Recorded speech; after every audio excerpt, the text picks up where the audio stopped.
All right, y'all, welcome to the show. And all I have to say is prepare yourself.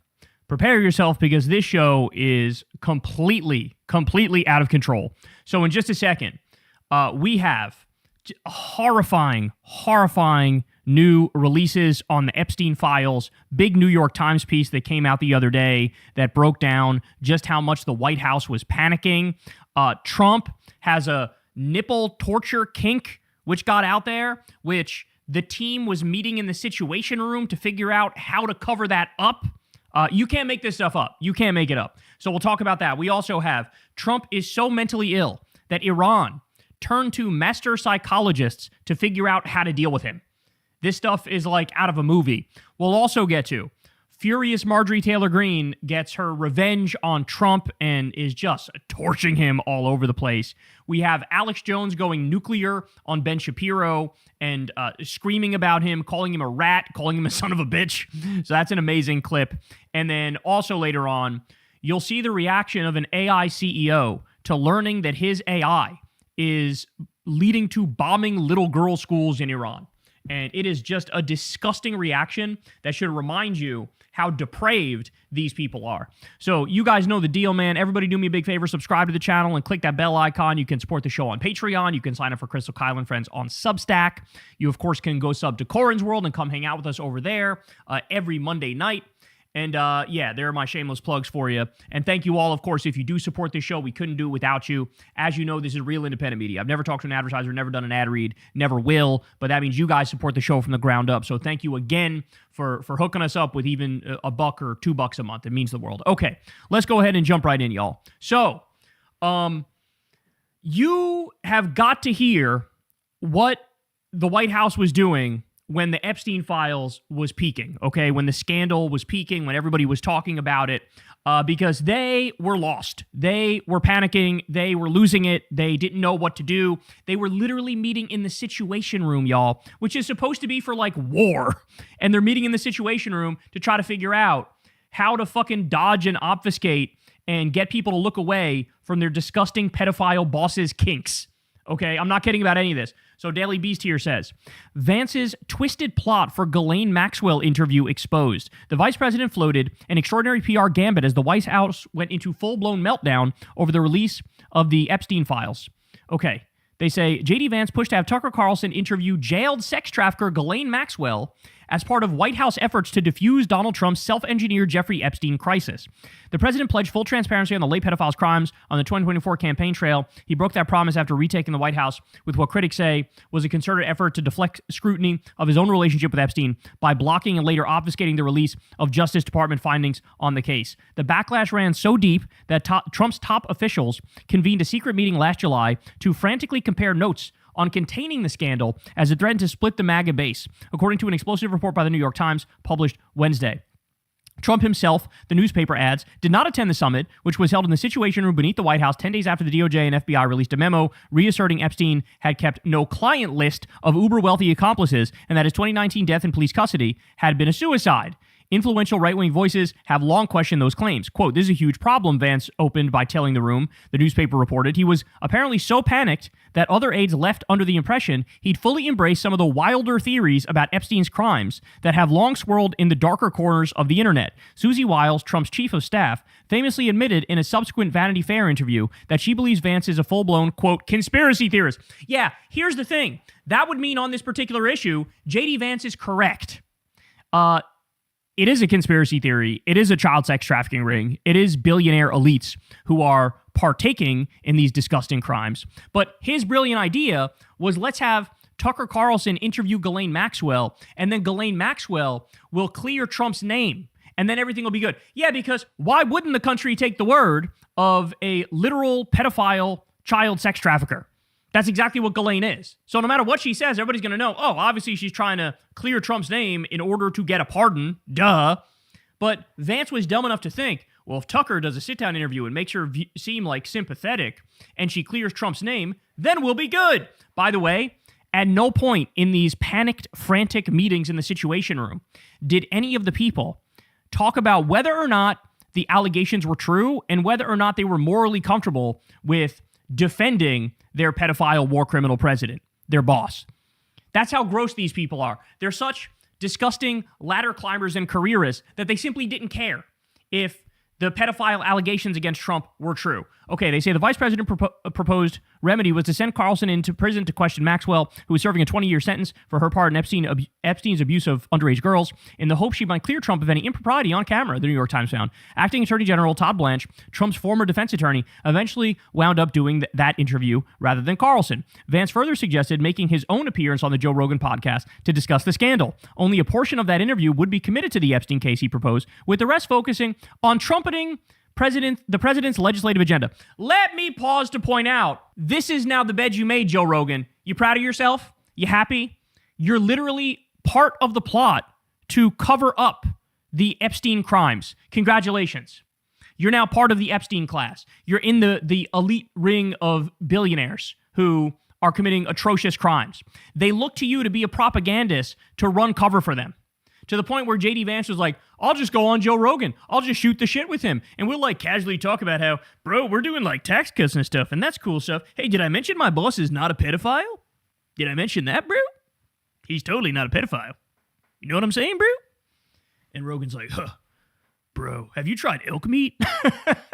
This is what they use it for. What a sad, sad fall from grace. Joe Rogan is one of the biggest frauds in this country. Coming up is like, I'm the everyman. I'm like, I'm just a curious guy who like has conversations and stuff. And I like conversations and stuff. Like, for example, spreading billionaire propaganda is sort of my thing. And covering up for a pedophile sex trafficking ring is sort of my thing also, bro. So think about this. J.D. Vance felt comfortable enough floating that idea. He floated the idea of Joe Rogan helping to whitewash the crimes. Okay. Deputy Chief of Staff James Blair was quick to pour cold water on Vance's ideas for getting ahead of the crisis. Quote, with all due respect, the communication strategy of this group got us here, he told Vance. I don't know that it's going to get us out, and if you're going to go in front of the press, you've got a lot of work to do. He then asked Vance a series of mock questions to illustrate just how challenging any appearance might prove. Vance nevertheless lobbied hard for dumping the full cache of files and even backed a congressional inquiry, according to the New York Times. He argued that Congress was going to force the release of the files eventually, the newspaper writes. If the administration got out of this and released everything voluntarily, including whatever material existed about the president, it would at least get credit for transparency. So let's be serious here. J.D. Vance painted himself into a corner by being, big on releasing the Epstein files and big on, when he thought it was just like a Democrat thing, he was all about, oh yeah, let's talk about this 24/7. Let's act like it's the biggest deal in the world. The second it became clear that his boss was in there, then it became like, all right, well, maybe we could weather the storm by releasing all this stuff. And then in his mind, he's thinking, even if it takes down Trump, I'm still left standing because I can just come out and say, I wanted to release all the files, right? He's doing self-preservation. He's doing ass covering. That's what he's trying to do here. And maybe he thinks Trump can just say all the stuff in there is fake news that's bad about him. But I think more so in his mind, whether or not Trump can get away with it, he comes out looking better because he could just turn around and say, oh, I wanted to release everything. And that's what we did is we released everything. But he knows as soon as they decide we're going to hide a bunch of shit, we're going to bury the stuff about Trump, we're going to all of a sudden do a total 180 and now we don't want to release the Epstein files. I think he knew, well, that torches whatever chances I have in 2028. That's why he's been out there saying, I don't know if I'm going to run in 2028 because how can you get away with this?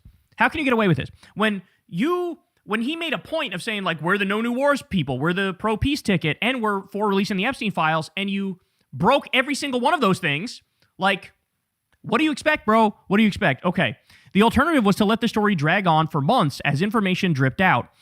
Each new revelation renewing the cycle of suspicion and fury, it adds. Trump, in the end, chose the latter option, only releasing the files in heavily redacted tranches after a bipartisan campaign of pressure from the House and Senate forced him to do so. And it's the definition of a limited hangout, by the way. So they give you a little bit. They're actually still hiding the worst parts of it, right? And they probably only released about half of them. And we've gotten a lot out of it, but there's a lot more and a lot worse stuff in there. And so it didn't matter what they did. Once the public locked in on the Epstein files, Trump was fucked. And he's fucked because he was Epstein's best friend for over a decade, and he's a pedophile, and there's all this evidence of him being the worst of the worst. The files more so exonerated Clinton than fucking Trump. And so it didn't matter what you did. Release it all, don't release it all. At the end of the day, people are going to blame you, and they're going to be correct to blame you because you guys are the pedophile protector party. That's what you are. Let me give you more. Situation room scramble over sick Trump fetish claim revealed. Senior officials weighed whether to publish a retracted accusation about the president's sexual conduct. Senior Trump officials sat in a secure bunker at the White House and debated a discredited accusation that the president is fixated on women's nipples. The discussion unfolded during a crisis meeting in the Situation Room late August over the Jeffrey Epstein scandal, the New York Times reported in an explosive expose Wednesday. Donald Trump's team was weighing whether a planned searchable Justice Department database would dredge up humiliating claims about him and his past relationship with the late pedophile. So understand something. They're just admitting to covering shit up now. So I don't know if you guys recall this, but in the first grouping of stuff that came out about the Epstein files, there was one picture that showed that Epstein had basically a drawer in his home that was dedicated to Trump stuff. It had a bunch of pictures of Trump in there. There was like some Melania stuff in there. He had a whole drawer of like Trump-related pictures and documents. And they had posted this on, the Justice Department website or the FBI website or whatever it was. And then people saw it. And then Trump flipped out and demanded they take it down. They took it down, right? And what you're learning here is it's worse than that. They were going to create a searchable database. But when they did the searchable database, what they found is one of the first claims that kept coming up about Trump, whenever you searched anything with Trump, was his nipple torture fetish. So they saw that. They were like, nuke it. We don't even want a database. Get rid of the database. We're not doing a database. Fuck a database. So again, in the midst of, it's like fucking the Three Stooges trying to release information but hide the stuff that they think looks bad, and it just keeps fucking backfiring. They keep shooting themselves in the dick. It's incredible. Donald Trump's team was weighing whether a planned searchable Justice Department database would dredge up humiliating claims about him and his past relationship with the late pedophile.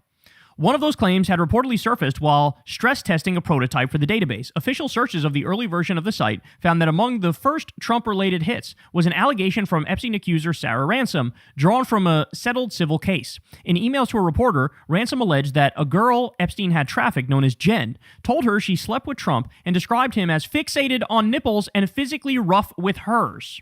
The nipples, Ransom added, looked incredibly painful as they were red and swollen when she glimpsed them in a shared bathroom. Vice President J.D. Vance argued for releasing the material anyway, telling the group Trump would be all right with doing so. Quote, "I think we should put it out," he said. "It would cause people to say we're going further than we need to." So J.D. Vance is going, just release the shit. Like, we want full transparency. Just release the shit. And he's pretending like, oh yeah, Trump can weather the storm on this. He'll just call it fake news and we'll be good. But again, low-key, secretly, I think what J.D. Vance wants to do is fucking sink Trump. And then he knows he becomes president in a situation where Trump goes down. And remember, J.D. Vance is Peter Thiel's boy. Many of the oligarchs have put everything on J.D. Vance. So if you're wondering why, there's been countless examples of Trump trying to rat fuck J.D. Vance. Like, he made him the fraud czar, and he said, oh, if he does his job right, he can balance the budget with all the fraud he finds, which is fucking insane. We have like $40 trillion in fraud, and Trump is pardoning a whole bunch of fraudsters, by the way. He doesn't give a fuck about fraud. But like, he's giving him specifically something to tank him in the same way that, like, Kamala was the border czar under Biden or whatever the fuck it was. Like, this is the president rat fucking their vice president because they don't want anybody to threaten their power. And so you look at that and you go, damn, Trump's rat fucking him. But what you didn't know is, behind the scenes, this is JD rat fucking Trump also. This is him going, oh yeah, let's release it. Trump will be fine with releasing the thing about his nipple torture fetish. I don't think so, son. I don't think so. Okay, Susie Wiles, Trump's chief of staff, shot back that the president would not be fine with it, ending the debate. One official called it surreal to have been discussing the president's alleged sexual preferences in perhaps the most heavily fortified location in the country.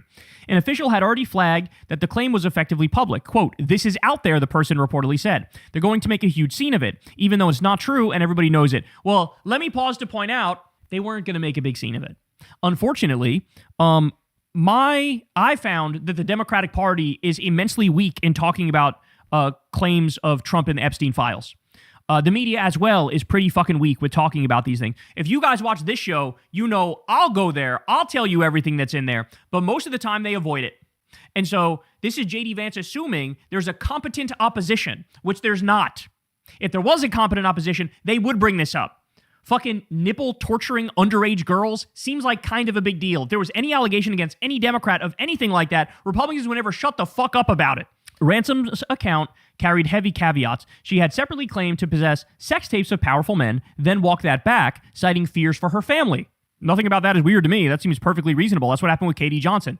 Much of the room treated the nipple allegation as long discredited, the Times found, while some aides were hearing it for the first time. The accusation was never charged or independently verified. Trump's director of communications, Stephen Chung, previously called Ransom's claims baseless accusations that have been fully retracted because they are simply false and have no merit. That's not true. The Daily Beast has contacted the White House for further comment on this story. Let me guess. They're going to go ahead and not respond to it, is my guess. Okay. So Der Spiegel, English, says, a young woman from Germany vanished without a trace 11 years ago. Now her name makes several appearances in the Epstein files. Her family wants to finally learn what happened to her. My guess as to what happened to her involves sulfuric acid and involves Jeffrey Epstein's pedophile island. That's my guess.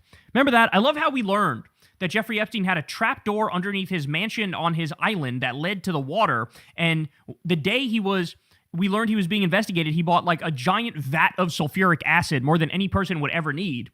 And, I'm sure there's nothing weird there. I'm sure that there's no sketchy things happening there. I'm sure that's all on the up and up. But yeah, how many innocent little girls or women ended up murdered because of Jeffrey Epstein?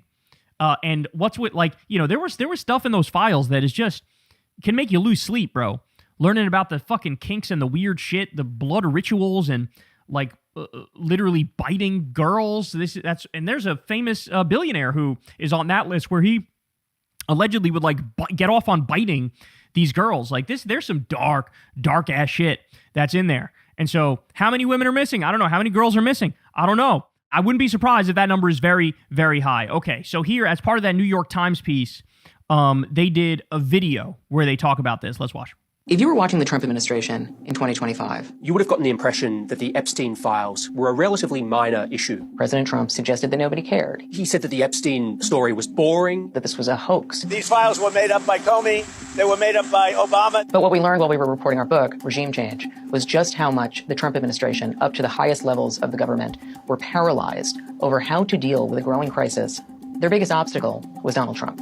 Trump wanted it buried. He didn't want to release the files. His staff knew that this was an issue that they couldn't really talk about. People in his orbit found him snapping at them if they even raised the issue of Jeffrey Epstein. So over the summer of 2025, you had some of Trump's most senior advisors, the top level of the government, gathered in the Situation Room, which is typically used for national security or responding to national disasters, to figure out a way to spin their way out of this. Not with the president, but among themselves. It was an issue that came back to bite them, because many of the same senior people who were in the Situation Room were very strong advocates for releasing the Epstein files way back even before the 2024 campaign, and potentially a client list, a list of powerful men who were, the rumors had it, involved in sex trafficking with Epstein. We have seen no evidence that there is a client list. But the idea of a client list had been popularized by, among others, Trump's future vice president. Seriously, we need to release the Epstein list. That is an important thing. His future FBI director. Put on your big boy pants and let us know who the pedophiles are. And his future deputy FBI director. The Epstein client list, I believe, is going to rock the political world. There's a reason they're hiding it.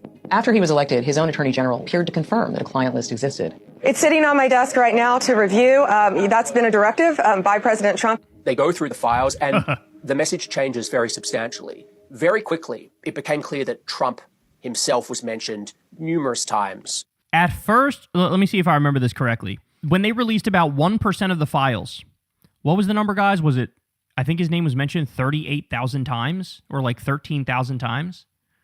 That was when they released the first 1% of the files. Turns out, when they released, now I think we're at 50% of the files they released. They're still hiding a bunch, but his name is mentioned 1 million times. 1 million times. His name is mentioned more than any other individual in the Epstein files. Stop and think about that.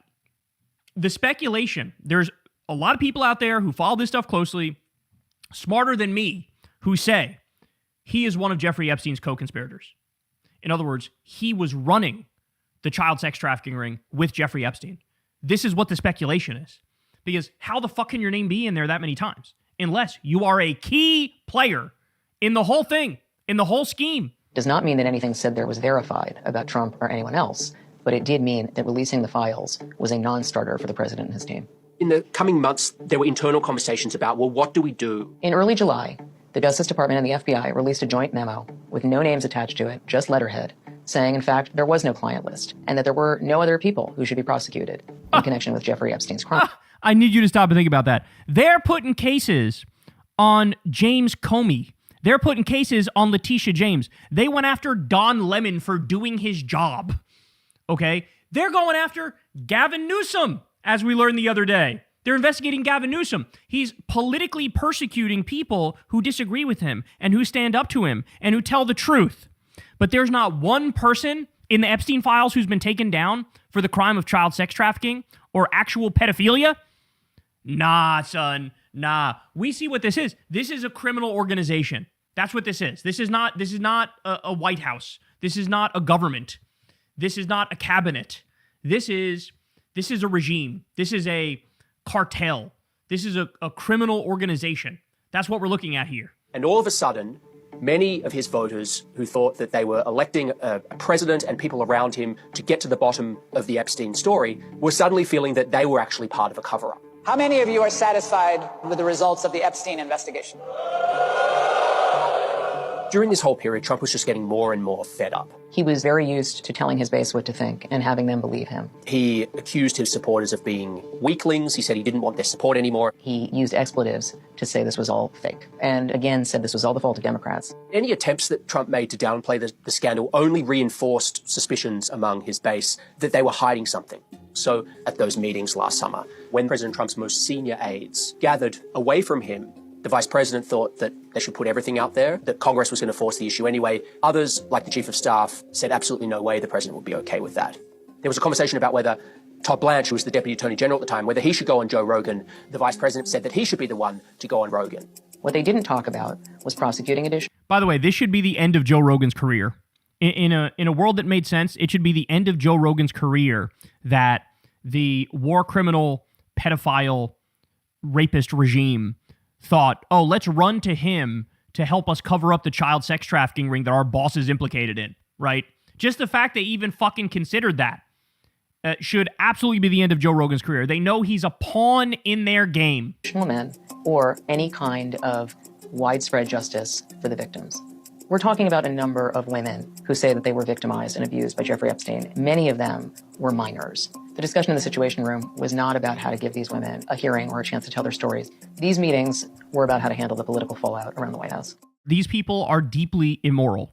These are unethical, immoral, self-obsessed, careerist assholes. None of them give a fuck about justice. Like I said, it didn't even come up in the room like, hey, are these things true about Trump? Like, and what does that mean that I'm working for him? None of them cared. None of them. What ended up happening is their hand was forced by Congress. They ultimately passed, nearly unanimously, the Epstein Files Transparency Act. Trump was forced to sign it. And what was clear from our reporting is even after that, even after the passage of this bill and the release of so many of these files, the issue didn't go away at all. Maggie and I obtained a document written by President Trump's top pollster, Tony Fabrizio, which described focus groups that were conducted in March of this year. It was the sixth most important issue raised by voters in this focus group. Head of crime and safety, the military, data centers. I mean, these are really potent political issues that ranked below the Epstein files. More than a year after they first started to try to deal with the Epstein crisis. He just simply could not make it go away by telling his supporters they should believe him instead of something else. Here's the thing. He's in there. He's in there a million times. There's so many horrid things about him. The more he objects, it's a thou dost protest too much moment. And everybody sees it. Everybody gets it. Everybody goes, oh, well, hold on. Why? Why are you so intent on moving past this? Okay, so here we have the pod save guys, and they get into a little bit more detail on the nipple torture kink. A girl in Epstein's sex trafficking ring named Jen, who said she had sex with Trump. Ransom also claimed that Jen had told her that Trump had a predilection for nipples and that he had aggressively flicked and sucked hers. Ransom wrote that she had seen evidence when she shared a bathroom with Jen. Quote, they looked incredibly painful because they were red and swollen, and I remember wincing when I looked at them, she wrote. Gross. Gross. The P-tape is out. Nipplegate is in. The Nipplegate is... So the context here, this is according to Maggie Haberman and Jonathan Swan, two of the best reporters of the New York Times. They have a new book out called Regime Change Inside the Imperial Presidency of Donald Trump. This email is apparently one of the primary reasons that the Department of Justice never created a searchable database of the Epstein files. So the Trump administration built an internal version of the database. They tested it, and the nipple thing was like the first document that kept coming up. So they just spiked the whole idea because they were solely worried about like Trump's exposure, not transparency, not about putting the story to bed. So Did you expect to be talking about nipples this morning? I did not. Well, it's Donald Trump, so you never know. I did like in the piece, they have a line, one official would later describe it as a surreal experience to be discussing nipples in the White House Situation Room. That's the other great thing about this is like all of the meetings about Epstein were taking place in the Situation Room, which I found quite interesting. I found that remarkable too. They're actually managing like a international crisis, but the crisis is your boss is a scumbag. I mean, yeah, technically it is an international crisis with Jeffrey Epstein, so that does make sense. Just on the nipple thing, remember Stormy Daniels told us that Trump wanted her to spank him with a copy of a Forbes magazine with his face on the cover? Oh no, I had forgotten about that. Trump wanted to be spanked with a Forbes magazine with his face on the cover. Let me tell you something. Psychologists are going to have a motherfucking field day with this man, bro. A field day. And speaking of psychologists, I got more on that in a little bit because I got an amazing update about how the Iranians have to deal with Trump, okay? But, bro, when you learn this, it's like, how is he not out of power yet? How is he not impeached? How is he not hit with the 25th Amendment? How is he not in handcuffs? How is he not behind bars? Like, this is fucking mental, what we're looking at here. This state of affairs cannot hold. And now people learn about the nipple torture kink. And let me tell all you people out there, if you haven't yet, learn about the Katie Johnson allegation. Do yourself a favor. If everybody in this country knew about the Katie Johnson allegation, we would be living in a fundamentally different country right now because we would not tolerate Donald Trump continuing to remain in power. It wouldn't happen. The Katie Johnson allegation is fucking stomach churning. And I covered the whole thing. She gave some testimony and blurred her face out and used an alias, but she gave some testimony about what she personally went through with Trump and Epstein. And as a 13-year-old, she was raped. Okay? And she gets into horrid specifics about, somebody, Trump demanding a blowjob from some other underage girl, and she uses her teeth, and then he fucking hits her, and he also has like racist fantasies as part of his fucking kink, and he would, when there'd be these Epstein orgies, he'd sit in the corner and jack off and then have some underage girl come and try to finish them all. I mean, this is like horrible, horrible stuff that we're talking about here. Just disgusting, disgusting stuff that we're talking about here.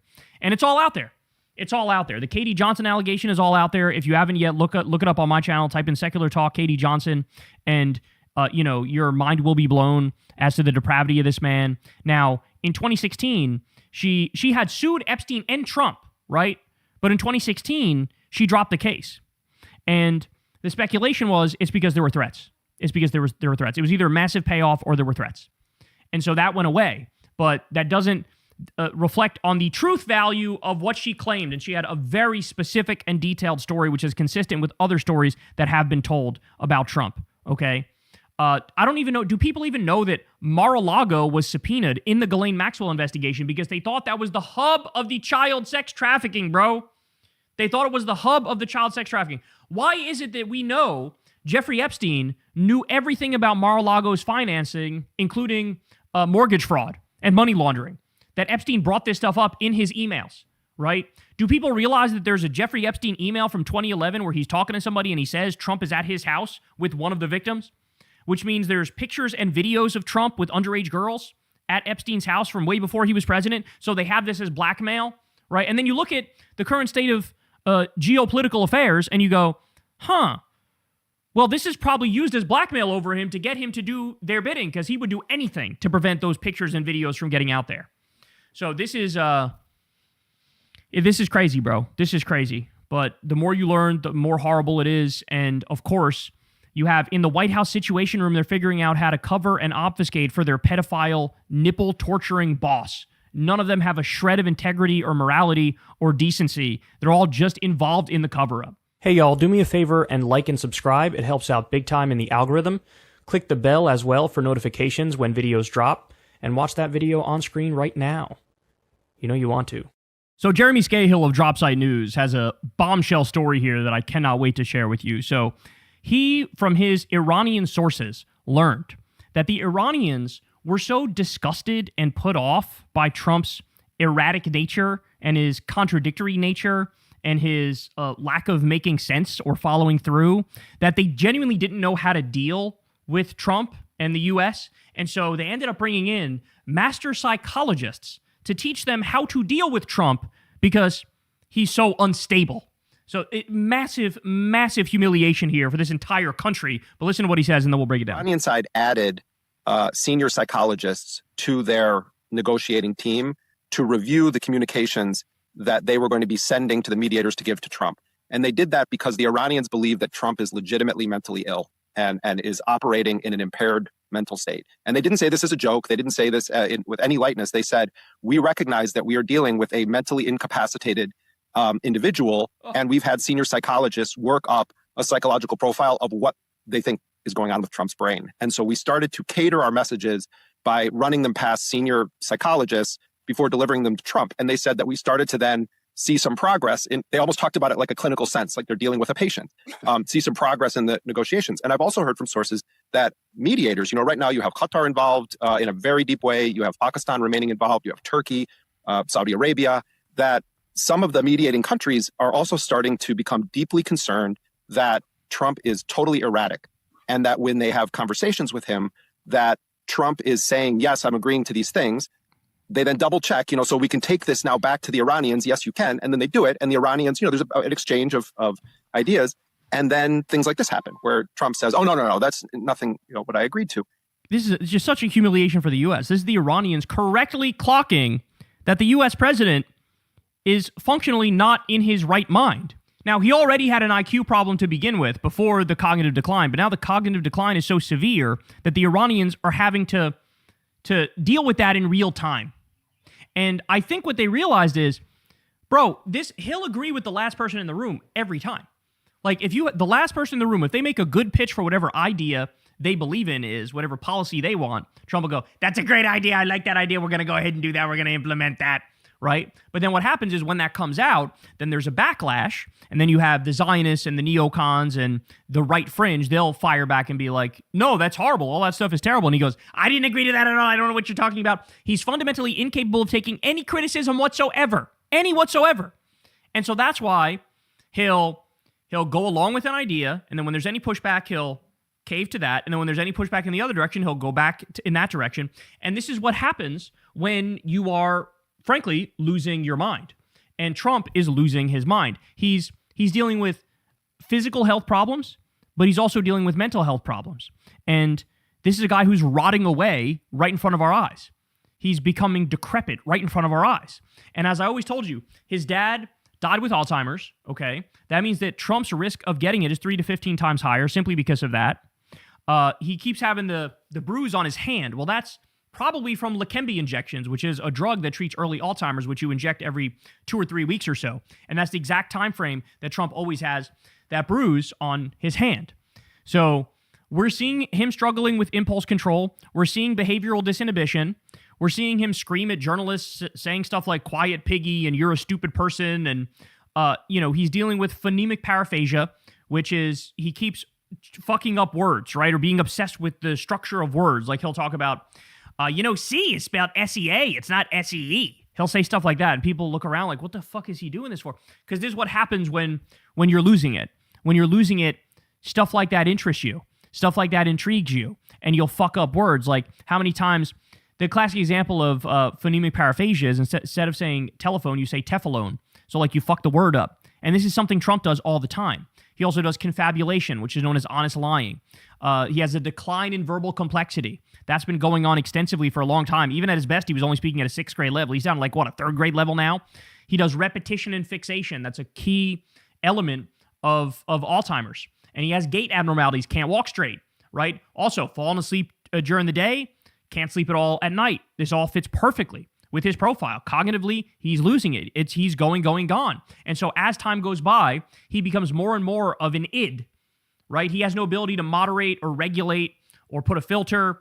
And so he's an id. It's almost like you revert to like a toddler-like state. And in that state, we have a deal. It's going to be the most amazing deal. It's going to be the most tremendous deal. And then in the next breath is, we don't even want a deal. We're not interested in a deal. He'll declare 39 different times that we won the war. The war's done. We already won the war. But also, we got to continue the war, right? Also, while he's saying we're achieving peace, he also goes, and if not, then I'll annihilate you. I'll do a total nuclear annihilation. I'll do civilizational destruction. And you're going, what the fuck am I witnessing here?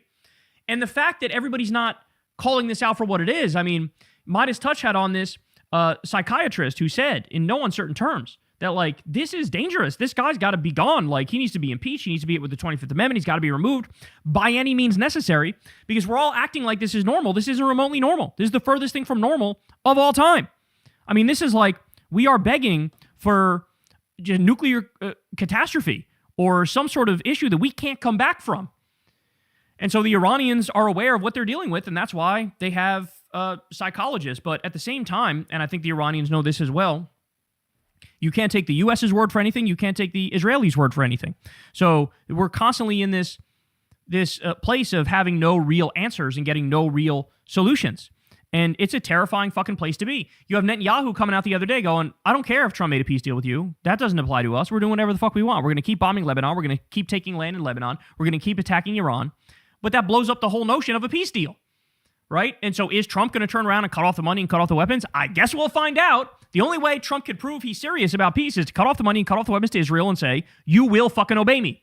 But a guy who doesn't know whether he's coming or going, and a guy whose brain doesn't fucking function anymore, he doesn't have the ability to fucking follow through on that, right? Because there'll be a bunch of people in his ear that say, you can't cut off the Israelis. That's insane. That'll make you the worst president of all time. And he goes, exactly, I'm not going to cut off the Israelis. That would make me the worst president of all time. And like, he doesn't have the follow-through ability with this shit because he's functionally, his mind doesn't work. He's incapacitated, like they said. So what an incredible, incredible thing here. I mean, again, you want to talk about the ultimate humiliation for this country. And you look and you wonder, okay, we were in the Paris Climate Agreement. Trump pulled us out of it. We were in the Iranian nuclear agreement. Trump pulled us out of it. We had a Trump negotiated trade deal with Canada. Then Trump gets back in there and pulls us out of it. And you look at this and you go, even for him, this is not normal, right? And yes, it's all tied to this. It's all tied to his brain doesn't work anymore. It doesn't function anymore. He's morphed into the lowest common denominator. He is his own id. He went from a low filter guy to a no filter guy. And now here we are, where he can't help himself. From berating female journalists and screaming obscenities to saying he's going to nuke people to, saying wildly inappropriate things. It is what it is. The brain is just not functioning anymore. And how do you deal with that? Well, bring in the psychologists and have them help craft something. And that's what the Iranians did. And it worked. To the extent anything can work, it kind of worked. But the problem is, like we said, there's no follow-through with somebody who's that out to lunch, and with the Israelis, who are the biggest warmongers known to man. So we'll see what happens, but it was a brilliant move from the Iranians, and we'll see how it plays out.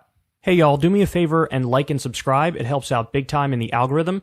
Click the bell as well for notifications when videos drop, and watch that video on screen right now. You know you want to. I think the biggest reason that Trump is down to a 32% approval rating is like literally just gas prices. It's like gas prices, grocery prices, unemployment. It's the basic economic stuff. It's the bread and butter issues, or the kitchen table issues, as they say. I would like to say that he's down to 32% approval rating all because of the Epstein files, or all because of, people are anti-war. But I really think at the end of the day, it really comes down to, I'm personally struggling. Like, I think he could weather the storm of being outed as being in the Epstein files or waging wars if people felt like, well, the economy's good. But they don't. And so that's the actual thing that's sort of doing him in. Well, guess what? Here we have another example of a MAGA stalwart here. She is finally waking up and seeing the light, and is tied to the fact that her life is miserable and her economic prospects have absolutely plummeted. So this is what Trump is doing to this country. Let's watch. Here we go. I actually have panic attacks. I've had a couple this past week. And I get very emotional over it. I don't want to work anymore, but I can't afford to retire. Obviously, President Trump is immensely wealthy, has been wealthy since he was born. Yeah. Do you think he understands? No. He hasn't lived it to understand it. This was also the case before, though, right? You do know that, right?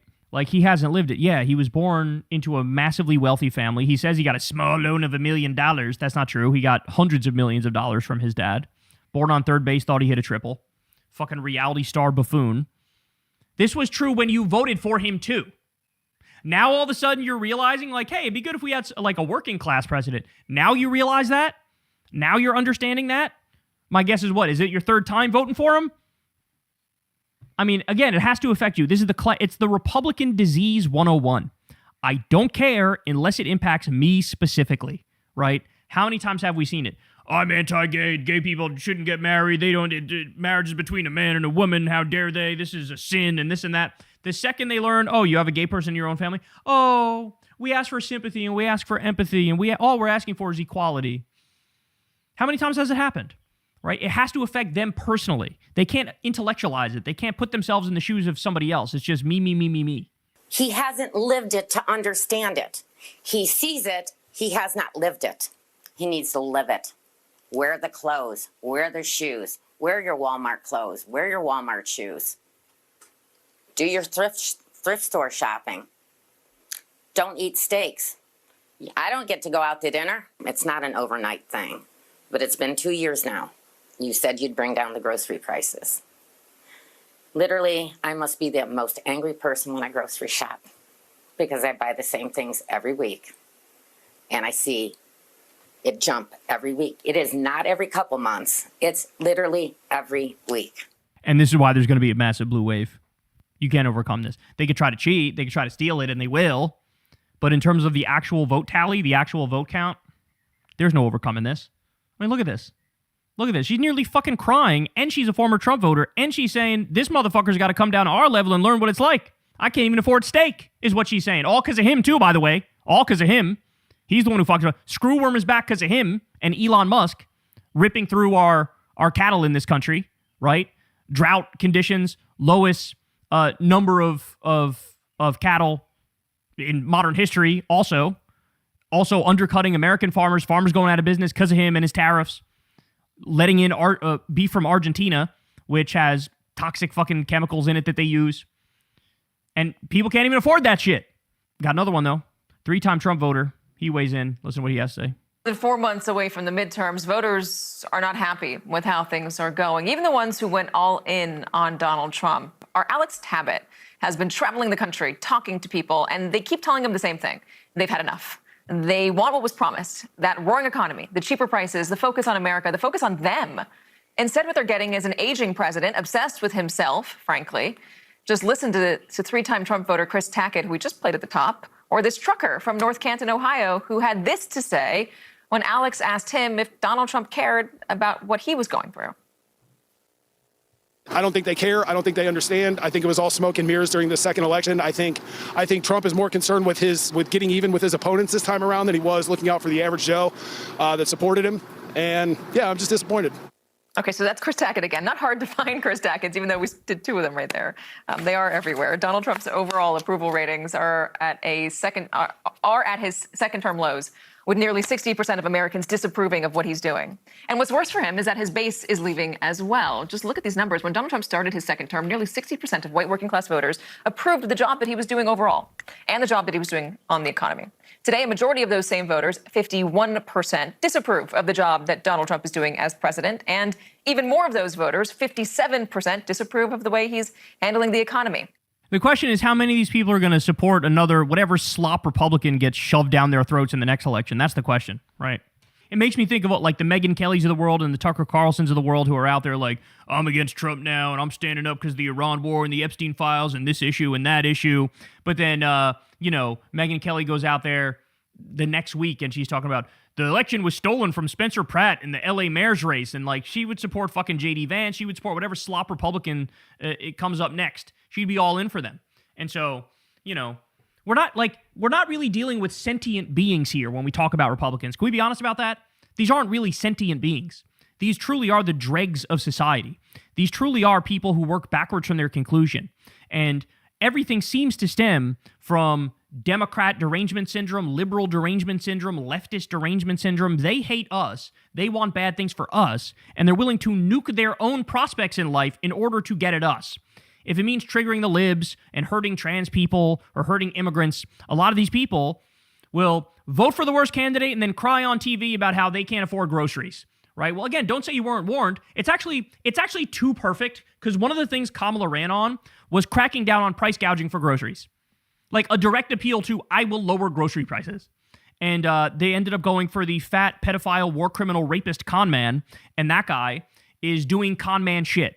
That guy is interested in self-dealing and lining his pockets and looting the treasury and, selling this country out for parts. Like, we are in a worst-case scenario where the self-dealing is so obvious and so brazen that, people are actually in awe when they learn about the specifics. There's no doubt, though, that we're getting more and more of these, right? Like I said, they had it at 38% approval. I've seen polls as low as 32% approval. I'm still waiting for that first 29% banger. We'll see when that one drops. But my guess is when gas skyrockets yet again, as it will, it'll go to $5 or $6 a gallon. Once we hit that point, we might see our first 29% approval one. We might. Because as all that's going on, this motherfucker can't shut the fuck up about his reflecting pool, which already has algae after a $14 million renovation. He can't shut the fuck up about the Arc de Trump and his stupid fucking UFC fight, which was a disgrace, desecrating the White House grounds. It's all about him. Always has been, always will be. People are waking up to it. But we got to get him out of there. It's that simple. Hey, y'all, do me a favor and like and subscribe. It helps out big time in the algorithm. Click the bell as well for notifications when videos drop. And watch that video on screen right now. You know you want to.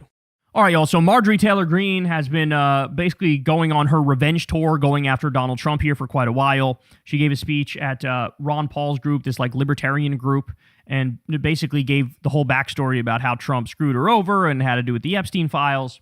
Now she went on CNN, and she's also going to go directly at his jugular. Let's watch. I mean, when you hear that at the end, that he didn't guarantee no war, I mean, how do you hear that? Well, I hear it the way that he said it so many times in the past. I don't think the president's comms team is doing him any favors. After that interview came out and he's on record claiming he never said that he wouldn't go to war, no more foreign wars. People rolled out video after video of him saying on the campaign trail, just like I heard him say personally so many times as I campaigned with him, where he said, no more foreign wars, I will end war, I will bring world peace. He said that over and over again, and there was video montage after video montage, and shame on his team for not showing him those videos of what he said and what he promised to the American people, because it's making him look like a fool. Yeah, but let's be clear, he's just lying. What people need to understand is he's comfortable with lying. He's it doesn't bother him at all. Yes, I will say the opposite of what I said then, and you will shut the fuck up about it and accept it, right? And this is what he's done, is he's a postmodernist. He's created his own reality and forced his people to bend the knee to his reality. That's what it is. And so it doesn't matter if you show him the video, he'll be like, okay, but I don't care about that. Now I'm saying war. I said no to war, now I'm saying war. Let's do war. I mean, do you think he remembers making that promise, or do you think he didn't mean it when he made it, or what's your read of it? I'm not really sure. Yeah, it's called lying, Marjorie. That's what it's called. Oh, I don't know what this is. I've never seen anything like this before. Yes, it's called lying. It's very straightforward. It's actually called lying is what it is. But I think that, his team, his staff, who is supposed to help the president, advise the president, and make sure that he is truthful and honest and transparent with the American people, they should be showing him his previous videos, because the internet does not forgive. And the internet is making sure that his previous statements of no more foreign wars, bringing world peace, those are everywhere. And so I think his team needs to make sure he knows what his previous statements are. His team are also liars. They're just liars. This is what everybody needs to understand. They're just liars. It's always funny watching this on, watching politicians or media people go through it, and they're like, turns out this isn't what he did. Oh, really? You mean like every other fucking thing he said he was going to do and did the opposite of? All right, speaking of, here we go. Here's a little taste of, this is the guy who took us into, 8 new wars? Watch this. And I'm proud to be the first president in decades who started no new wars. That's very good. No new wars. Instead, I brought our troops back home. No new wars. As Donald Trump campaigned for his second term, a promise. No new wars. They said his personality will create wars. I said, no, my personality is going to keep us out of wars. Look at him, listen to him. He's going to start a war. Listen to his rhetoric. They thought I was going to start a war. Let me tell you something. I'm going to stop World War III. And at his inauguration, he vowed to keep his promise. We will measure our success not only by the battles we win, but also by the wars that we end, and perhaps most importantly, the wars we never get into. My proudest legacy will be that of a peacemaker and unifier. That's what I want to be, a peacemaker and a unifier. Inside the White House, he formed a team of loyalists. They'd help chart a different direction than the one he'd promised. Goddamn. who could have saw this coming? All he did was say the no new wars thing. And it's like, actually, the other half of the time he said stuff like, I'm going to bomb the shit out of him. I'm going to bomb the shit out of him. So it actually was easy to see. And if you look at his first term record, he, for example, increased drone strikes over 400%. He increased the Pentagon budget every single year. He kept us in Iraq. He kept us in Afghanistan. He bombed Syria twice. He bombed Somalia. He assassinated Qasem Soleimani. He ripped up the Iran agreement. He dropped a Moab, mother of all bombs, on Afghanistan. Okay, he pardoned Blackwater war criminals. He armed and funded a genocide that Saudi Arabia did in Yemen.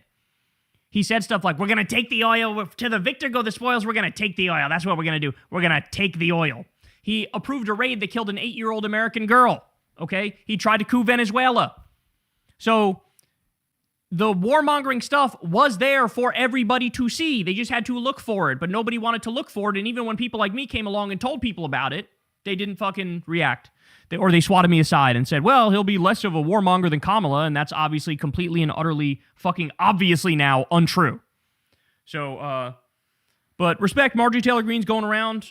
She's sort of made it a personal mission of hers to go after Trump now in every venue possible, and you have to respect that. Hey y'all, do me a favor and like and subscribe. It helps out big time in the algorithm. Click the bell as well for notifications when videos drop, and watch that video on screen right now. You know you want to. So the right-wing civil war has basically engulfed the entirety of the right wing, and they are going at each other's jugulars. So now we have Alex Jones getting in on the fun. He's going to go at Ben Shapiro because Ben Shapiro came after him and Tucker. And let's take a look here. Here we go. Ben Shapiro saying Tucker is a Muslim agent. No evidence. Saying I'm on some foreign payroll. Bull crap, buddy. You're the one on the Israeli payroll. Fair. Even if he's not on the Israeli payroll, he certainly acts like he's on the Israeli payroll. So, like, you know. But it is funny, though, hearing Alex Jones say, like, there's no evidence of that. Oh, now you care about evidence? You've never been a big evidence guy, I guess, until this exact moment. Salem Radio that he's on, all that stuff is literally run by the Israeli government, funded directly by it. You are the agent of foreign groups, not me. My family, both sides, was on the Mayflower. My family, both sides, was in the Texas Revolutionary War, literally ran it, started it, engineered it, was the treasurer of the Republic of Texas. Most trusted. Washington, the Brazos, under the president's command. Oh, yeah, the U.S. government sent my family. Okay, you couldn't get someone with a more American pedigree than me. I'm not bragging. I've proven myself to be up to snuff with my ancestors. Look what I've already done. I'm not trying to brag, but bitch, you don't point your finger at 100% Americana, bona fide, real McCoy, bitch, and tell me I work for the Russians, the Chinese, or the fucking Muslims. Fuck you. It is Israel funding Al-Qaeda, ISIS, and Hamas. And I've been exposing that for 30 years. So you take your little Mossad ass, Shapiro, shooting your mouth off how a bunch of Americanas are traitors, and you look in the mirror if you want to see a traitor, you little beady-eyed rat. My entire family came on the Mayflower. You guys got to see, I was on the Mayflower. We were with the Pilgrims. We were with the Indians. We were at the first Thanksgiving. It was great. My great-great-grandfather was in James K. Polk's administration. It was awesome. We lived in Texas. We fought the Comanches. We're as American can be. I'm as American as apple pie. I'm 100% Americana. Real American beef right here, fella. You're a Mossad agent. That's what you are, son. I don't know why my Alex impression isn't as on point as it normally is today. I feel like I'm mixing both Alex and RFK together.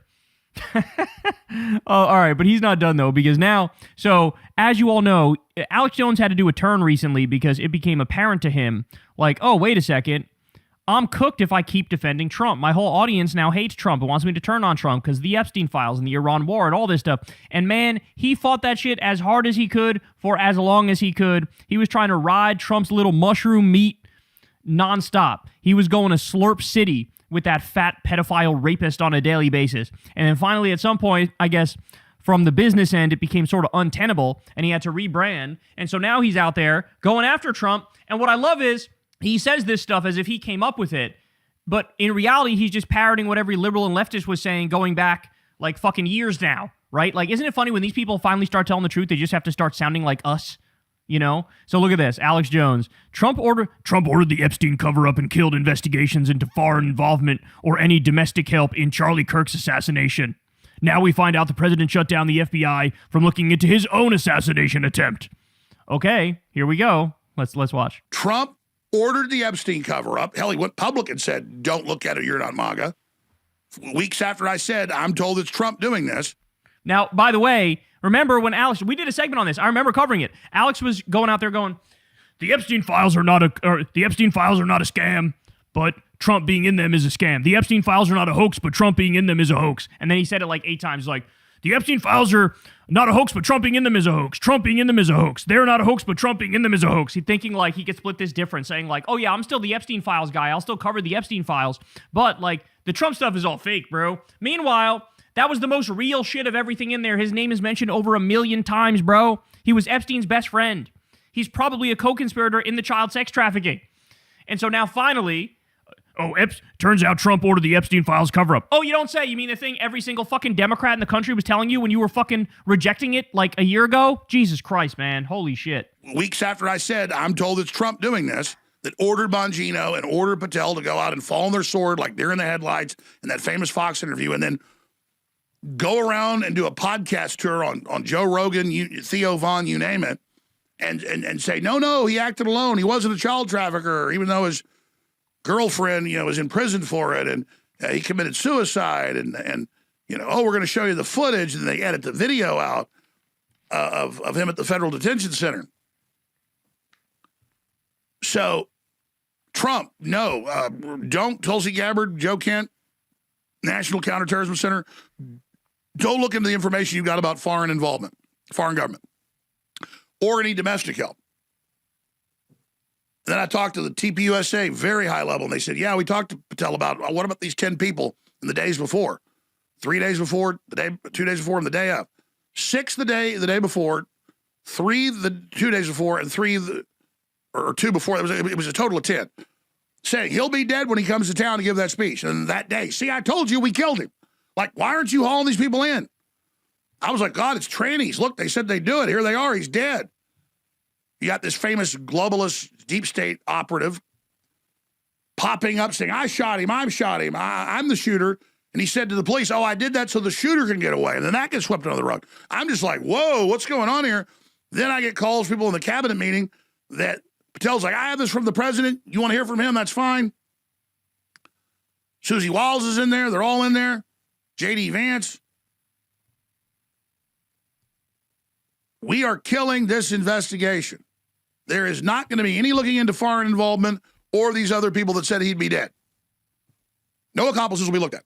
So now, remember, he went after Candace Owens for questioning the Charlie Kirk assassination. He went after any liberal or leftist or Democrat who was questioning the alleged assassination attempts into Trump. He would go after that, right? He was saying Trump is not guilty in the Epstein files. Now, all of a sudden, Trump ordered the cover up the Epstein files. Trump is in the Epstein files. Trump, they're covering up the the true story of the Charlie Kirk assassination, and they're covering up Trump's own alleged assassination attempt.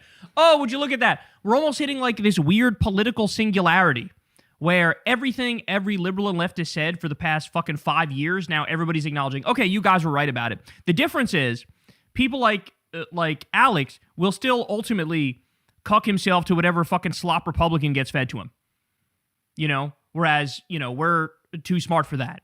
But Megyn Kelly will fucking go for J.D. Vance or whoever the fuck. Tucker Carlson will go for J.D. Vance or whoever the fuck. But they're ultimately having to steal our flow to keep any semblance of an audience. Well, what does that tell you about what we're saying versus what they've been saying in the past? What it tells you is we've been right all along and they've been wrong all along. That's what it tells you. But I hope they continue to fight amongst themselves because there's nothing better than Ben Shapiro going after Alex Jones and Megyn Kelly and Nick Fuentes and Tucker Carlson feuding with Mark Levin and all these people. Let them fight until they're metaphorically bleeding on the ground because let them get all their energy out. And then when we take power, we'll handle this country the right way. Hey, y'all, do me a favor and like and subscribe. It helps out big time in the algorithm.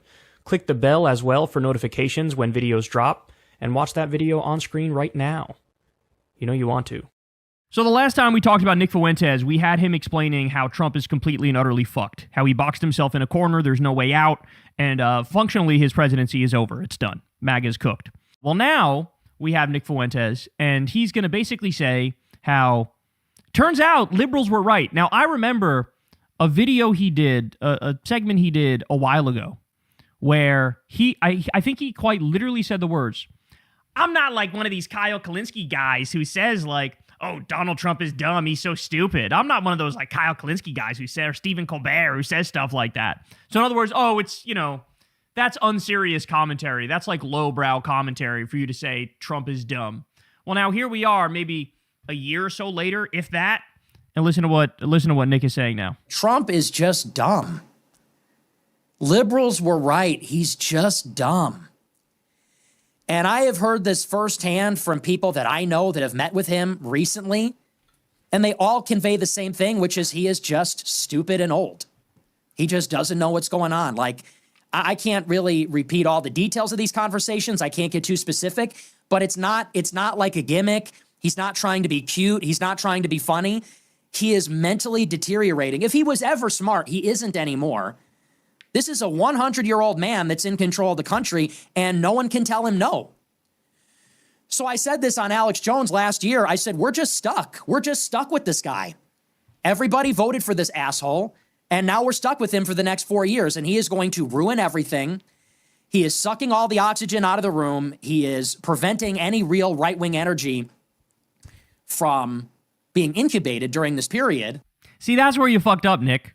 No, this is the right-wing energy. They will never come to the full realization that this simply is right-wing politics. Right-wing politics always ends in self-dealing and corruption and grifting and warmongering.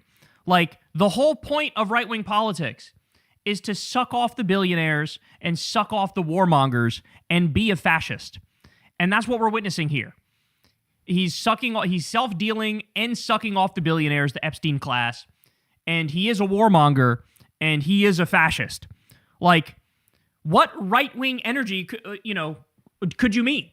Like, oh, if only we had somebody who was actually cracking down on immigration. Oh, you mean like they literally are right in front of our eyes? I just covered on the show the other day, I covered it on the show the other day that there's been 100,000 instances of family separation where they separate the kids from their parents. That, like, we're looking at, they're building concentration camps and shit. They built Alligator Alcatraz. We're missing 4,000 immigrants. They rounded up a bunch of innocent people and sent them with no due process. Look at what's happening outside Delaney Hall in New Jersey right now. Like, you got your wish. And guess what? The country didn't get better. It turns out when you do a massive police state crackdown on immigrants and you get rid of due process and you get rid of habeas corpus and you get rid of the Constitution and you get rid of the need for a warrant to execute these things, turns out people's lives don't improve. Turns out grocery prices are going up and gas prices are going up and inflation's going up and employment's going up and the economy's barbecue chicken. And if you do a massive crackdown on immigrants, not only does it not help your average person, it actually makes it worse. And it turns out immigrants are in the same boat as the rest of us. Wow, what a surprise. So this is the fundamental cope of Nick Fuentes, is that it's the classic, like, the no true Scotsman fallacy. Oh, well, this isn't actual right-wing politics. This isn't actual right-wing energy. Or maybe it's the perfect right-wing energy. Just like George H.W. Bush was, just like Donald Trump is, they all end up becoming the same functionally. And it's super serving the billionaires, becoming massive warmongers, right? Doing fascist policies where they try to control people's lives and go after minority communities. Turns out none of that will improve your life. The only thing that will improve your life is leftist politics. The only thing that will improve your life is raising the minimum wage, giving people the ability to join a union, giving paid vacation time by law, giving universal health care and universal college, right? Having a society that actually gives a shit about people and looks after them, that wants to make sure people don't go homeless, that makes sure people want to have a roof over their head, that makes sure people can have a meal in their belly, right? Like, this is what good politics is. It's a system that actually allows you to have fundamental personal freedom in an individual sense and an interpersonal sense, but gives you a financial and economic social safety net where the low is not that low and you're going to be okay and we're going to look out for each other. It's an actual sense of community. That crazy thing. You don't get that from right-wing politics. Nobody gets that from right-wing politics. What you get from right-wing politics is hatred. What you get from right-wing politics is division. You get divide and conquer. You get, oh, blame these brown people. Blame these trans people. That's what you get. Oh, you're mad, blame them, right? It's not about community. It never has anything to do with community. It has nothing to do with actually fixing problems, as we're witnessing right now. And so that's where you fucked up, is trying to pretend like, oh, this isn't true right-wing energy. No, it is. This is right-wing energy. This is right-wing politics. This is what it fucking looks like. And if you want to know what left-wing politics looks like, for example, you can take a look at the Scandinavian countries where they have a higher standard of living. They self-report being way happier. They have free healthcare and free college. They have almost universal across-the-board unions in some of those Scandinavian countries. And wages are higher, people are happier, and it's just better. It's just a better system, right? So we have real-world examples we can point to of shit that works. You guys have what? A bunch of fucking dictators and a bunch of psychotic, self-dealing, corrupt madmen? Congratulations on that. And we're just stuck. We just have to deal with the consequences and try to find a way to pick up the pieces in a couple of years when the Republican primary starts, but it's pretty grim. There just simply is no plan. And what you're hearing is these, like, secondhand stories from people like Tucker Carlson and others, and they just talk about, you know, all we can really do is speculate what is going through his head based on conversations that these people are having with him. And nobody knows. And you just want to say, what is going on in the country? First, it was Joe Biden. That was bad enough. We had Joe Biden for 4 years, and honestly, the difference is at least we knew he was demented. That's the difference. And it's a sad state of affairs when you say that we have two senile, demented presidents. They're both retarded. They're both wrecking the country. But you say the silver lining of one of them is that at least we knew it. At least everyone knew. I shouldn't even say that. That's actually the sad part. For 4 years, the Democrats were telling us, no, he's good, he's fine. Oh, that's all Joe Biden. Remember when Jim Carrey... He says that, but what ended up happening? Oh, that's right. The Democrats ended up replacing Joe Biden. Funny, I don't see that happening with Trump. In fact, I see the cult is culting, and I see everybody around him is protecting him, including when he's literally in the Epstein files with a nipple torture kink of underage girls. So your false equivalence is exactly that. It's a false equivalence. Because the Democrats, when push came to shove, they were like, you know what, son? You actually got to move the fuck on. I can't see the Republicans ever doing that, ever. The fact that they haven't broken with him yet is the most embarrassing thing I've ever seen in politics. Way more embarrassing than what happened with Joe Biden. Was playing him on Saturday Night Live, and they were portraying him like he was Tom Cruise.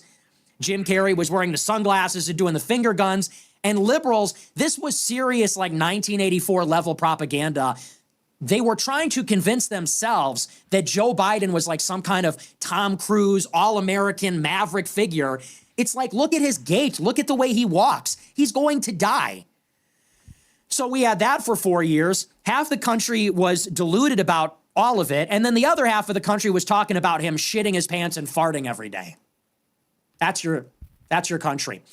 Half the country is masked up, triple vaccinated, kneeling for BLM. Other half of the country is making diaper, fart, and poop jokes for 4 years. Biden farted, Biden shit his pants. So we live in hell. And then now it's like the roles are reversed. Now Trump is falling asleep, complete fucking idiot. Each person in the cabinet is dumber than the next. Kristi Noem and Pete Hegseth and Susie Wiles and J.D. Vance. It's just Kash Patel. It's just a clown car of one sycophantic moron, dumber than the last. And then the king doofus is sitting on the top. Well, what I would say to Nick Fuentes is Joe Biden, despite all of his many flaws, at least we pulled out of Afghanistan. At least we got a $15 minimum wage for federal contractors, right? Helped 400,000 people. At least he increased Social Security payments. At least he raised overtime pay. At least he did project labor agreements for construction workers. At least we created 775,000 manufacturing jobs with the CHIPS Act and the infrastructure bill. At least he had a pro-labor NLRB and didn't stab organized labor in the back and lower wages like Trump did. At least we had a good CFPB instead of Trump and Elon, who destroyed the CFPB and said, hey, if you get fucked over by a financial institution, you can fucking deal with it. At least Biden cracked down on wealthy tax cheats. At least he wasn't in the Epstein files with the nipple torture kink and with the Katie Johnson story, right? At least that. At least he didn't start... In fact, he told Netanyahu to fuck off and kick rocks when Netanyahu tried to get Biden to wage an illegal war against Iran. He drew a line. He said, I'm not doing that. You know who else said that? Obama said that too. So by your own fucking standards when it comes to foreign policy, any Democratic president is preferable to any fucking Republican. And you know that. And you fucking know that. Oh, man. The false equivalent stuff. I just can't with that shit anymore. I just fucking can't with it. And you'll have these big, I'm a right-winger, but I criticize Trump all the time, bro. I'm a real tough guy. But I'll also do some bullshit false equivalence and act like, yeah, both parties are like equally bad, bro. Oh, really? Was Kamala Harris the one who was massacring 200 innocent people in the fucking Pacific and the Caribbean, bombing dinghy fishing boats as they try to get dinner? Is that what was happening? Was that Kamala Harris doing that? Was it Kamala Harris who came up with the fucking crypto scam coin and pulling a con on her own supporters? Was that Kamala Harris who did that? Is it Kamala Harris who engaged in the most brazen corruption we've ever seen, where trying to pay herself with fucking U.S. tax money? Remember this?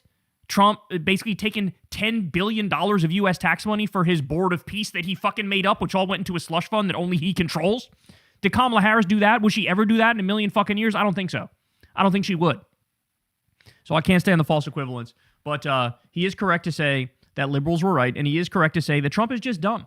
Sometimes a cigar is just a cigar. Sometimes Occam's razor, the most straightforward, direct answer, truly is the correct thing. When you look at Trump, you go, that guy's a fucking idiot. And you know why people think that? Because he's a fucking idiot, and there's no other way to describe him. Hey y'all, do me a favor and like and subscribe. It helps out big time in the algorithm. Click the bell as well for notifications when videos drop, and watch that video on screen right now. You know you want to. All right, so this video right here is incredibly creepy. We have the CEO of Anthropic, Dario Amodei, and he is going to awkwardly smile and giggle through his answer about why Claude AI is being used by the Pentagon and how it may have had something to do with the bombing of the elementary school in Manab. Okay, so here, let's listen. Bloomberg has reported that Claude is being used by the U.S. military in the war in Iran to do AI-assisted targeting via a platform. Which, by the way, let's be clear about AI-assisted targeting. The move here is to wash your hands clean of people making the decisions, right? So we can commit war crime after war crime, but we go, oh, I didn't actually make the decision. No human actually made the decision. It was the AI that made the decision. So in front of a court of law, in the International Court of Justice, you try to hold us accountable, and we'll say, we're not responsible. Nobody ever decided to pick that target. The AI picked that target. So it's all a ruse. The Israelis did this too in Gaza. They were using AI to pick targets in Gaza. Then they go, oh, I mean, shit. Oh, do we get innocence? I mean, we didn't even, it wasn't even us. Like, no person made that decision. It's the AI that did it. So if there's a mistake, blame the AI. See what this is?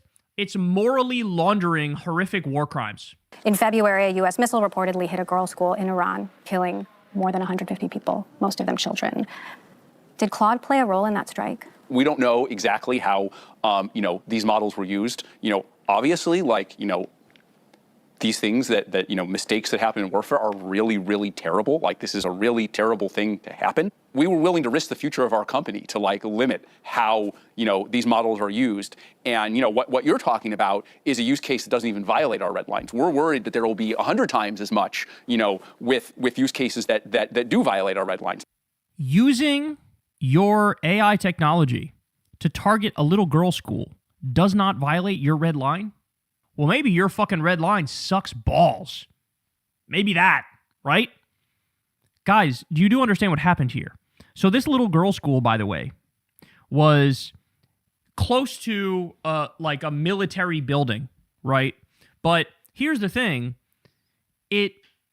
We knew that, right? We knew that. We knew that there's this girls' school and it's close to this military building, and it's kids of the IRGC who go there.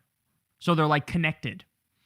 And so I think they just did it on purpose. I think they knew what they were doing. They were trying to send a message to the IRGC that we mean business, and they killed their kids. They killed a bunch of kids, right? But according to him, hey, since it was in the complex that had a military building, this wouldn't have even violated our... Well, thank you for making the case for us. The anti-AI people, thank you for making our case for us. That you're morally laundering this and trying to make it so nobody could be held accountable for these crimes. And you guys are completely fucking primitive, savage, barbarian, backwards idiots who, yeah, you may be smart enough to create the technical nature of the AI, but it shouldn't exist, right? In the same way that you got to be really smart to build the nuclear weapons, but that probably shouldn't fucking exist. And here we are. And he's smiling his way through this answer. Oh, this doesn't even violate our red line. What the fuck? We're talking about 168 little girls who were murdered. And this is your reaction? Now, again, I would say I think overall the use of these models is appropriate. I think it's good on net. But military decision makers make terrible mistakes, even at the best of times. And I don't know if we're in the best of times. What we've seen here is Claude assists, but a human makes the final call. So a human made that final call, not Claude. So before so it's the opposite. That's how the Israelis used it, right? Like, oh no, we didn't make the decision. AI made the decision. And now he, to try to get the heat off AI, goes, no, actually, it was a human that made the final decision. What are we even doing here, bro? In which, not Claude, because we haven't allowed it, but someone else's AI model, the AI model just makes the decision and the human never sees it. That's what we were standing up for. That's what we were fighting against. You guys wanted slightly more regulation, where there would be one more layer of people to say, yeah, bomb the girls' school. Others just wanted to bomb the girls' school, and that's why we're better, is we went through multiple layers before we bombed the girls' school. Huh? Oh, my word. We're so cooked. The Luddites were so right. This school had a website. You could have found it in a Google search. Like, shouldn't Claude have spotted that? And does it speak to a scarier issue about using technology as a shortcut in war? The principle that was obeyed here is a human makes the final decision. Why are all these guys so weird, right? This guy reminds me of Alex Karp. That guy's weird. Like, these people are just weird. You have these like maladjusted nerds who are making machines of death and trying to create God in a computer, and everybody's acting like it's normal. None of this is fucking normal.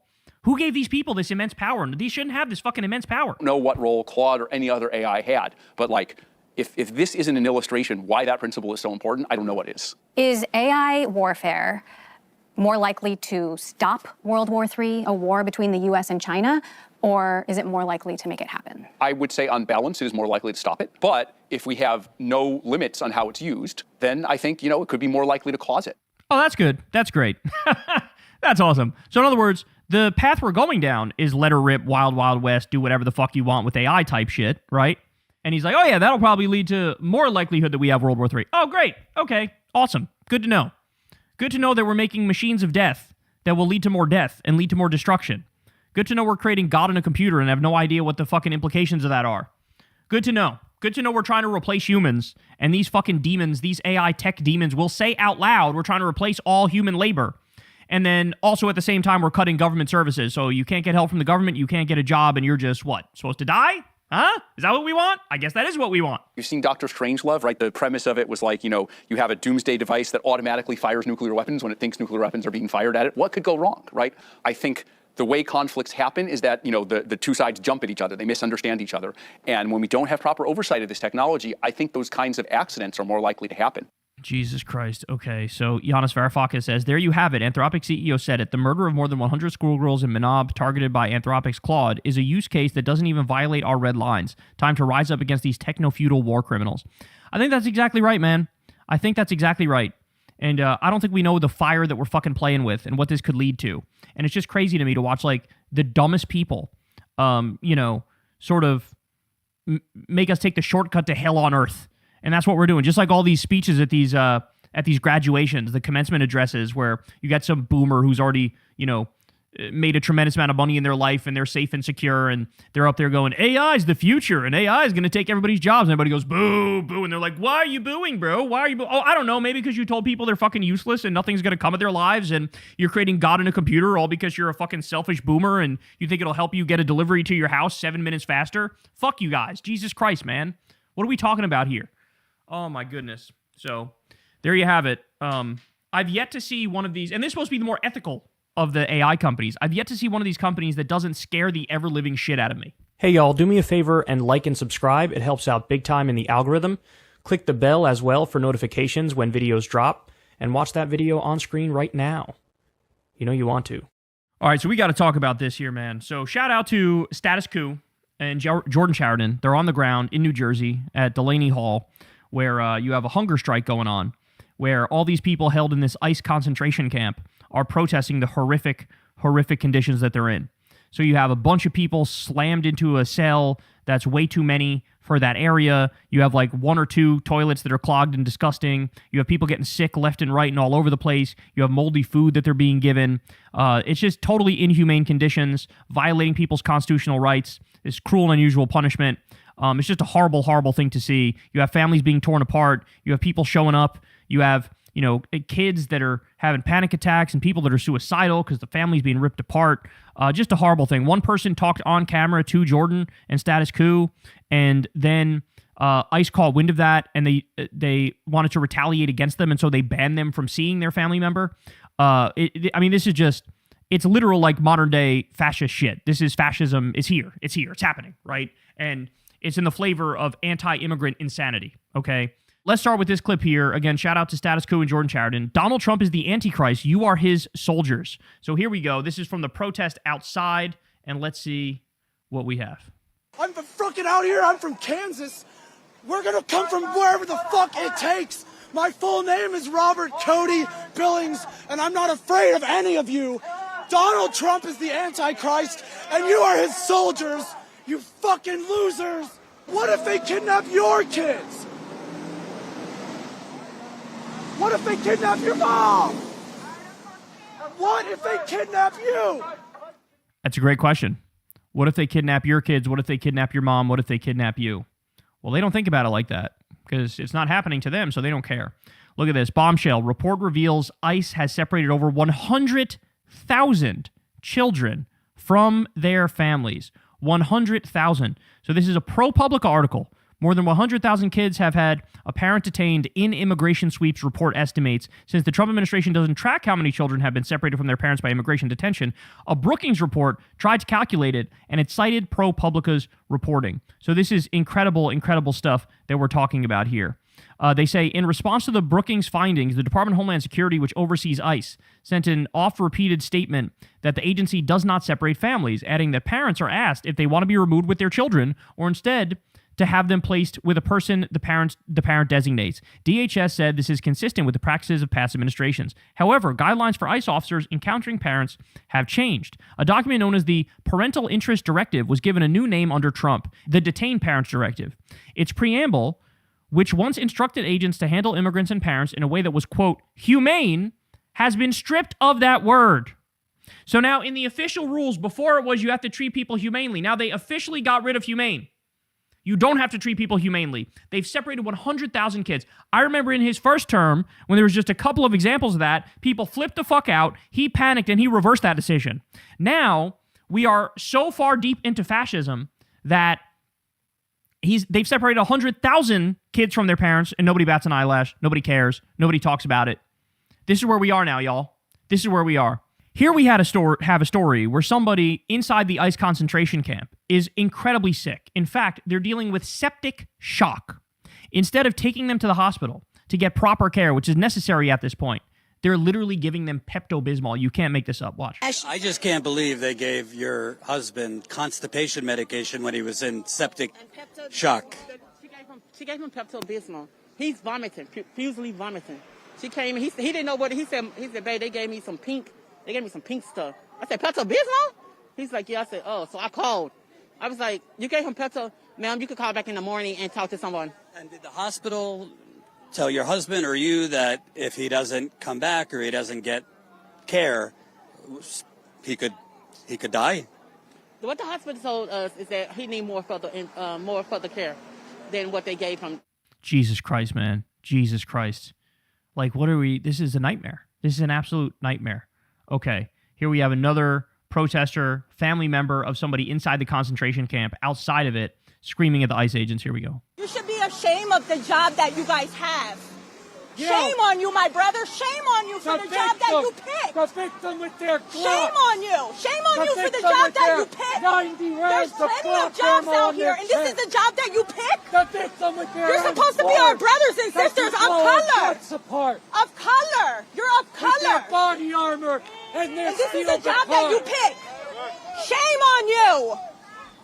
Shame on you. By the way, we covered the other day, again, shout out to Status Quo and Jordan Chariton, they got the video. It was a protester outside who got shoved into an oncoming truck by an ICE Gestapo thug, and their leg got caught under the wheel and their leg got broken. Their leg was broken. All because an ICE thug shoved them into the way of an oncoming car. Now, by the way, I didn't see that anywhere else. It was here, it was Jordan Chariton, it was Midas Touch, who works with Jordan Chariton a lot and Status Quo a lot. But I didn't see this on any other news outlets. And I'm going, I don't know. I think it's kind of a big deal if a thuggish agent of the state shoves you into an oncoming truck and your leg gets a compound fracture as a fucking result of it, right? I would think so. This is the job that they pick to separate families. This is not okay. Not everybody that are in the United States are criminals. Not everybody. Let's go after the real criminals. There's plenty of real criminals out there, but you don't see them going after the real criminals. You see them going after people that can't voice, people that can't stick up for themselves. By the way, it's factually true. I believe it's 95% of the people that they've gone after have no criminal record whatsoever. 95%. That's who the people that you see. This is what I'm talking about. We have no visitation. We have no access to going in. The government. And they're all out here playing fucking soldier. Look at them in their fucking camo. Camo doesn't work in an urban environment, you dipshit. You're wearing camo for like the fucking woods in an urban environment, and you got your fucking flak jackets on. You got your fucking paintball guns, your pepper balls, your fucking zip ties and shit. What is this?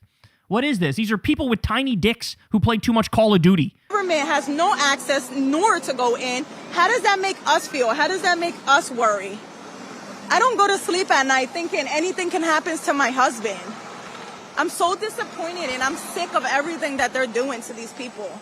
Jesus Christ, man. Jesus Christ. So let's remember, man, as I always tell you, this is not a federal agency. It's not. This is a criminal organization. And they're engaged in mass kidnappings and abductions and human traffickings. They've taken away due process. They are quite literally hiring criminals and known criminals to be these ICE thugs.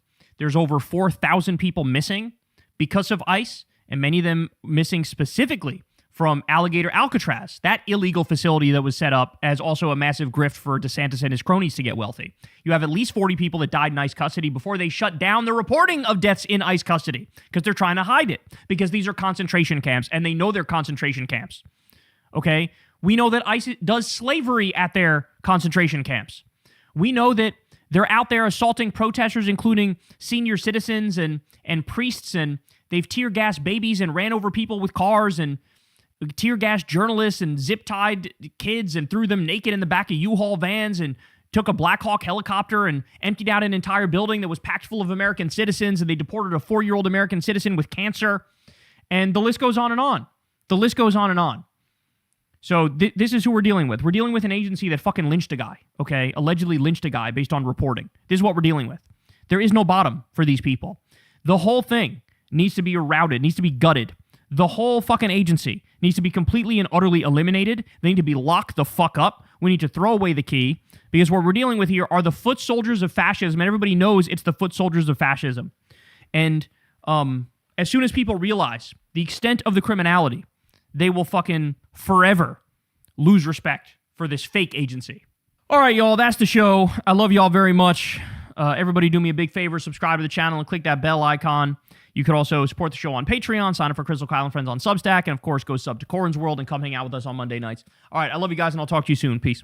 Hey, y'all, do me a favor and like and subscribe. It helps out big time in the algorithm. Click the bell as well for notifications when videos drop, and watch that video on screen right now. You know you want to.